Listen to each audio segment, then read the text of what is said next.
Токму на оваа тема ќе разговараме со дежурниот синоптичар од Управата за хидрометеоролошки работи Ивана Петровиќ. Добро утро, кажете ни на што се должеше вчера така нестабилноста на времето, да кажеме. Добро утро.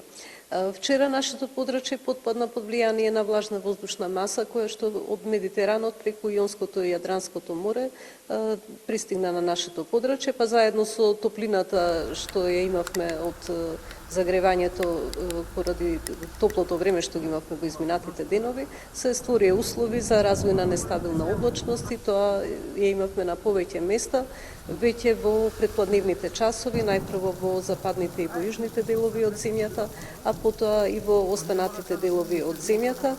Наместа имавме и поинтензивни процеси.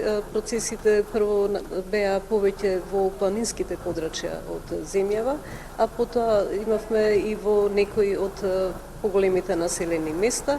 Во доцните попладневни часови поизразена нестабилност имаше во Охридско-Преспанскиот регион, во Кумановскиот и Скопскиот дел. Значи, поинтензивни процеси имаше на повеќе места, меѓутоа претежно беа во планинските подрачја, а од градовите имавме поизразени процеси во Прилеп, каде што веќе околу 14 часот за половина час наврнаа повеќе од 20 литри дожд на метар квадратен, а вкупната количина на наврнат воден талок во Прилеп изнесува 26 литри, а имаше и во тек од 5 минути и врнежи од град. Исто така интензивни врнежи имаше и во Гостивар. Во попладневните часови имавме краткотрено невреме и во Штип, каде што на самата станица не е забележан поголем воден талок, само 6 литри се измерени. Меѓутоа имаше доста силен ветер со удари кои што изнесува околу 70 км на час. Овие процеси, односно поединечните облаци се ограничени на помал простор, па така и количината на воден талок многу варира од место до место, така да понекогаш овие количини што се измерени на станиците и не се меродавни.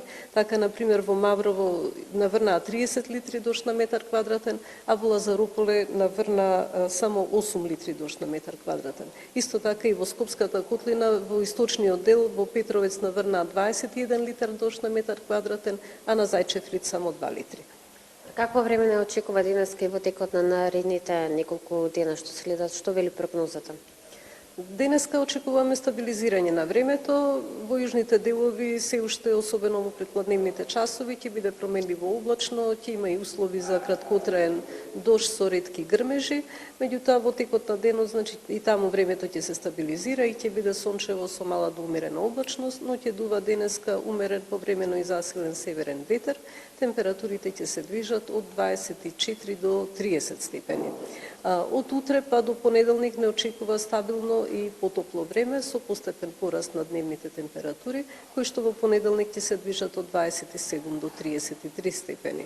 Веќе од вторник очекуваме нашево подрачје повторно да потпадне под влијание на влажна воздушна маса и циклонска активност во Медитеранот, што ќе придонесе во следните 2 до 3 дена времето да биде променливо облачно со повремени врнежи од дожд. Ќе има и грмежи, меѓутоа како што се чини сега дека сепак нема да има изразена нестабилност, меѓутоа наместо, особено во западните делови, може да имаме и поголема количина на воден талок, а температурите ќе бидат и нешто пониски. Така е, господи Петровиќ, ви благодарам многу за времето што го одвоите да ни ја пренесете временската прогноза и се разбира за да не упати подетално за тоа што се случуваше во државата во текот на вчерашниот ден.